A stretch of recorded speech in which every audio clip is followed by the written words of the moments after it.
We can see the page content entirely through the filter. Page content mustn't be hidden before accepting the cookies message.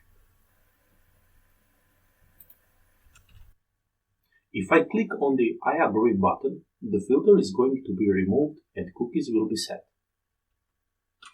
To check the cookies, you should click on this icon here.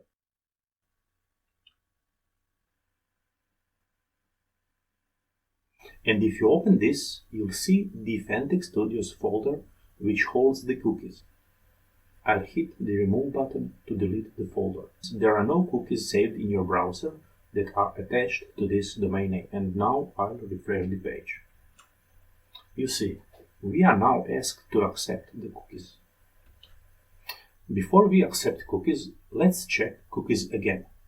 We can see there are 3 cookies in use. The first is only the link, the second as well. And here we have a cookie called CFDUID. To find out more about this cookie, we should check the cookie policy, which you can see here at the bottom in Accept Cookie Message tab.